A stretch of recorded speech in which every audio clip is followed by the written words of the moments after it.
It's been a minute, and I shouldn't have left you without a dope beat to step 2. I'm back, you guys, with some more cardology tips. But with this video, you're going to be able to apply this to whatever type of divination that you do. So it can be cardology, it can be tarot, it can be runes, it could be throwing bones, it could just be reading energy. You can use this to expand and make your readings more accurate, and as accurate as possible, actually. If you guys haven't already done so, go ahead and click the link in my bio so that you can download Sacred 52 so that you can follow along with the meanings of these cards, what your birth card is, and how to read other people with these playing cards. Let's get into it. Now, numerology, my favorite, is one of the oldest mathematical systems on earth. Its roots can be traced back to ancient Egypt, Chaldea, and Pythagorean Greece. It's based on the principle that the universe is built on vibration and rhythm, and each vibration can be expressed as a number. Now, numbers can express how energy moves as well as how people express the energy that is within them. Now, there's so many different ways that numerology shows up as well as across cultures. So, for instance, I'm a hoodoo. We hoodoos, if you're watching this, 9 times out of 10, you're a hoodoo.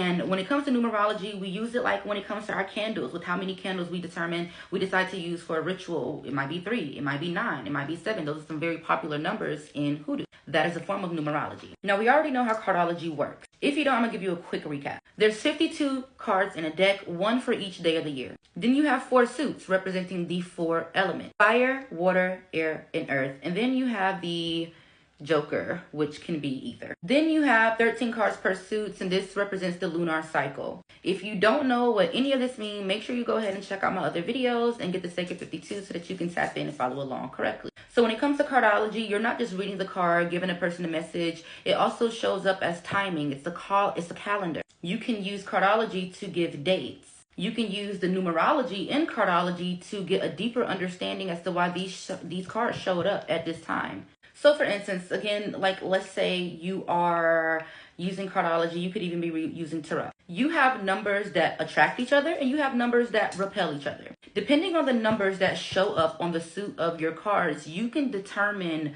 what the energy is like for this reading. Is it flowing energy or is it stagnant energy? Is it friendly energy? Is it enemy energy? So we're going to go over some creative pairs. So for instance, if you have the numbers 1 and 3, ace and 3 of any suit, you might be looking at like creativity meets some type of leadership.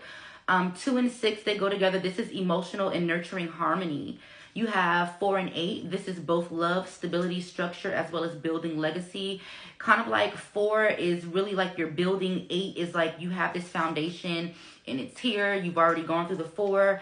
The 8 is the power. You've worked through everything to get to where you're at. Then you have 5 and 7. This is spiritual curiosity and adventure. This is travel.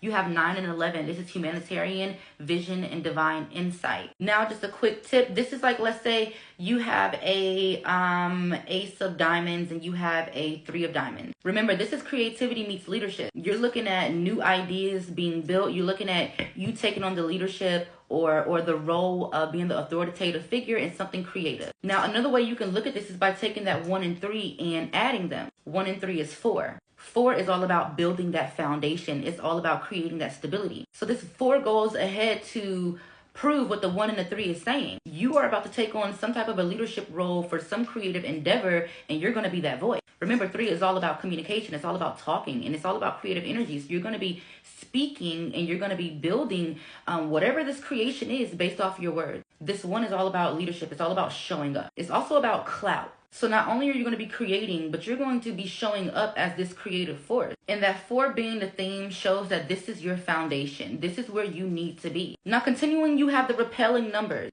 So for instance, you have 1 and 8 come up. This is power struggle because 1 wants control and 8 wants control. But they both can't. You can't have 2 alphas living in the same house. Then you have 2 and 5. This is emotional freedom versus freedom conflict. You have 3 and 4. Now this is chaos versus order. Communication broken down. You have to understand 3 has options. 3 can also come off as very like all over the place, like they just can't make up their mind. But 4 is all about stability, baby. We need you to get it together now so we can go ahead and create this house. You have to understand a chair has 4 legs. A chair with 3 legs, you're going to fall off of it. 6 and 9, this is overgiving versus detachment. And this is an imbalance, like in any situation. 7 and 8, this is spiritual solitude versus material drive. 7 is a very spiritual number. 8 is very material. When you learn numbers, your readings can deepen. You can go deeper. You can dive a little bit deeper into what's being said in this reading. You can also give more information. And sometimes we flip the cards so many times because it's like, damn, I'm asking the same question, but I'm not getting any understanding. You're not tapping into those numbers. Add them numbers up, reduce them down. Let's say you get like a 6 of hearts and you get a 9 of hearts. Remember, these are repelling numbers. 6 is all about giving, it's all about tradition, and 9 is all about detaching. 9 is solitude. 6 and 9 is 15, correct? We're going to reduce that down and get 6. So we have 6 showing up again. So in this reading, if you have a 6 of hearts and you have a 9 of hearts, the spirit is obviously telling you you've been detaching a little bit too much. It's time for you to open yourself up, give, or be open to receiving. Because again, 9s can be very secluded to the point that they're just like, you know what, they're always worried, like, I don't know, am I being tricked? Like, no, never mind, just don't do it. But you don't just stop there, because we have to look at where that 6 came from. It came from a 1 and a 5. So that means that 1 energy is showing up and that 5 energy is showing up too. So now you're looking at someone showing up, but someone obviously having some sort of anxiety. Or someone wanting to show up, but they just cannot make up their mind. And 9 times out of 10, it's that 9. The person who feels secluded, who feels isolated, and who's just withdrawn. Again, the more you know numbers, the more you can accurately read your cards. If this made sense, go ahead and comment below. Don't forget, click that link. I have a lot of resources for hoodoo, a lot of resources for cardology. Tap in with your girl. If you want a reading, go ahead and DM me and I will send you my little flyer thingy. See you next time.